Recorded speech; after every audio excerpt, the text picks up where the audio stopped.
Ako si Princess Castro at narito ang mga napapanahong balita.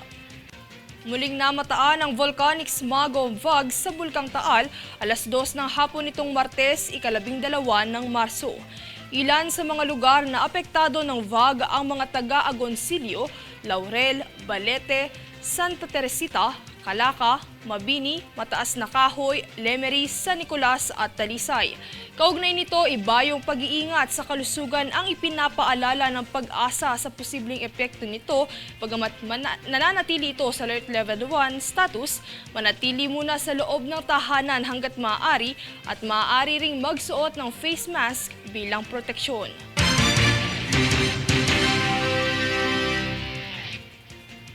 Nagpaalala ang Department of Education na maaaring magkansela ng klase ang mga paaralan kung nakararanas ng matinding epekto ng El Nino. Para sa balita, narito si Francis Riodique. Ayon kay DepEd Assistant Secretary at Deputy Spokesperson Francis Bringas, may otoridad ang mga paaralan na magkansela ng klase kung sakaling nakararanas ng matinding epekto ng El Nino. Kung kanselahin ang face-to-face classes, ay otomatiko itong magiging modular distance learning.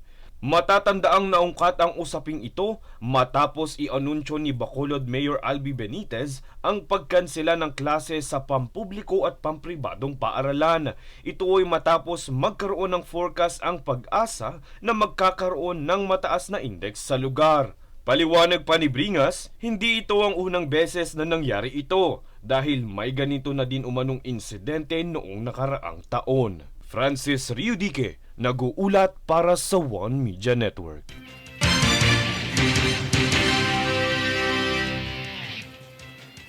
Bilang suporta at tulong na rin sa mga negosyante, ay magsasagawa ng libreng seminar ang Department of Trade and Industry National Capital Region Office o DTI-NCRO ng Marketing 101. Sa magiging pagtatalakay ni Binibining Amray Dizon, ay layunin nito na matulungan ang mga micro, small and medium enterprises o MSMEs na mabigyan ng mga hakbang para mapaunlad ang kanilang negosyo. Ang seminar sa pakikipagsosyo sa lungsod ng Mandaluyong ay nakatakda sa ika-21 ng Marso kung saan maaaring magparehistro sa QR code na nakapaskil sa opisyal na Facebook page ng DTI-NCRO.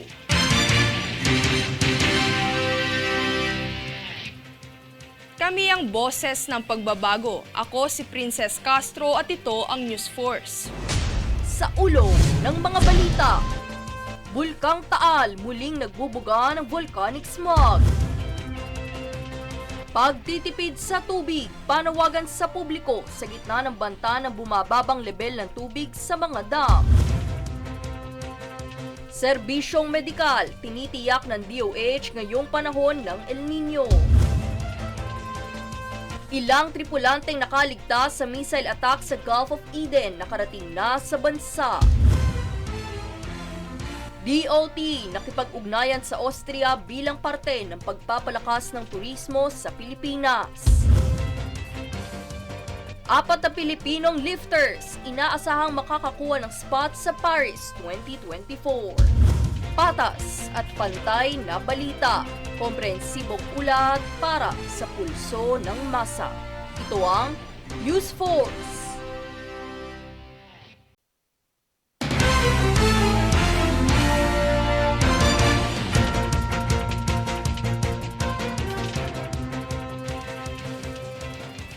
Ako si Princess Castro at narito ang mga napapanahong balita. Nakauwi na ng bansa ang ilang mga tripulanteng nakaligtas sa kamakailang missile attack sa Gulf of Eden. Bandang alas 5:30 ng hapon kahapon, nakarating ang mga tripulante sa Ninoy Aquino International Airport. Nakatakdang sumailalim sa proseso ng immigration at briefing sa NAIA ang mga ito bago humarap sa media. Inaasahang makatatanggap ng tulong ang mga tripulante mula sa DMW, OWA, DSWD at iba pang ahensya ng gobyerno.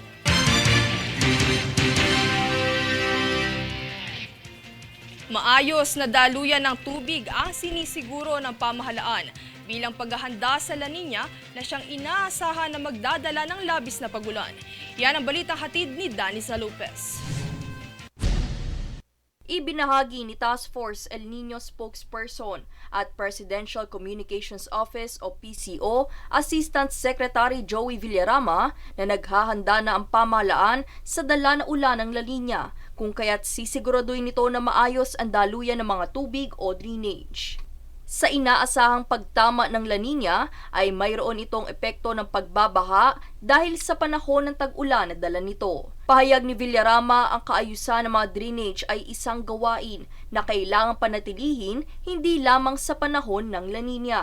Kaya't binigyan din ito ang disiplina ng bawat individual sa tamang pagtatapon ng mga basura upang hindi makadagdag sa dahilan ng pagbaha o pagbara ng mga daluyan ng tubig.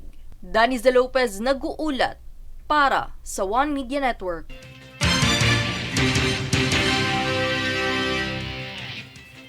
Binuksan na ng lungsod ng Makati ang book fair para sa mga may pagmamahal sa libro at pagbabasa na siyang bukas para sa publiko. Ito ay bilang bahagi ng 65th Public Library Day na siyang ipinagdiriwang ng National Library of the Philippines. Bukas naman ang book fair ng Makati hanggang ika-15 ng Marso sa Makati City Hall mula alas 8 ng umaga hanggang alas 5 ng hapon.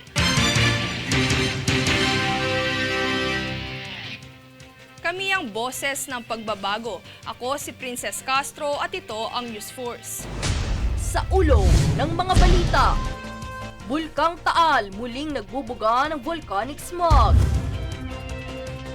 Pagtitipid sa tubig, panawagan sa publiko sa gitna ng banta ng bumababang level ng tubig sa mga dam. Serbisyong medikal, tinitiyak ng DOH ngayong panahon ng El Nino. Ilang tripulanteng nakaligtas sa missile attack sa Gulf of Eden nakarating na sa bansa. DOT nakipag-ugnayan sa Austria bilang parte ng pagpapalakas ng turismo sa Pilipinas. 4 na Pilipinong lifters inaasahang makakakuha ng spot sa Paris 2024. Patas at pantay na balita, komprehensibong ulat para sa pulso ng masa. Ito ang News Force.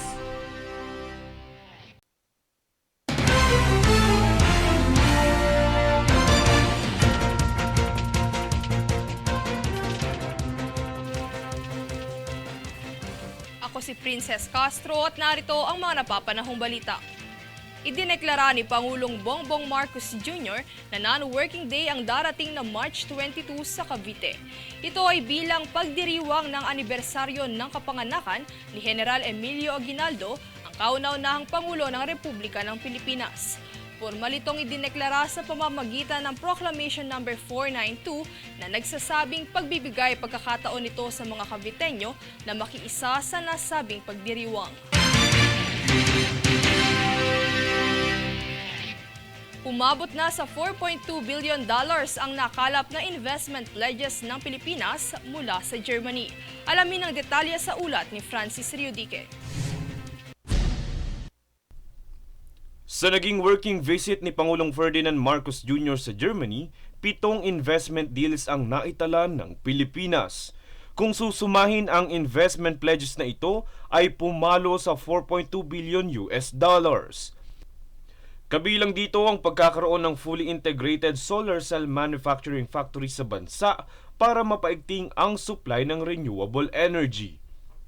Asahan din ang pagkakaroon ng mga partner hospital mula sa Germany na siyang pupunan ang training needs ng mga mas maliliit na hospital.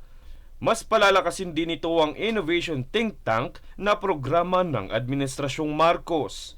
Kasama rin sa mga naging kasunduan ang pag-rehabilitate ng mga nasirang farmland sa Pilipinas. Kaya naman nagpasalamat ang Pangulo sa patuloy na tiwala ng mga negosyante sa Germany sa abilidad at talento ng mga Pilipino. Francis Riudique, nag-uulat para sa One Media Network.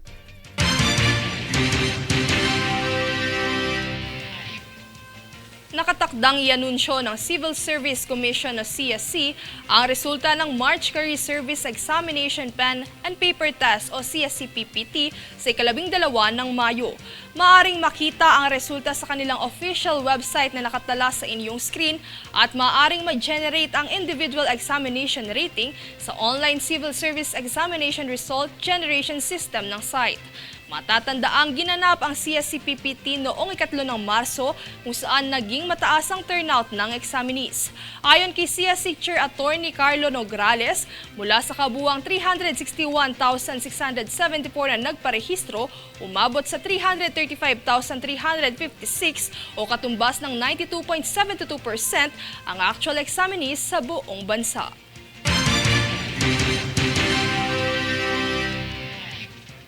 Kami ang boses ng pagbabago. Ako si Princess Castro at ito ang News Force.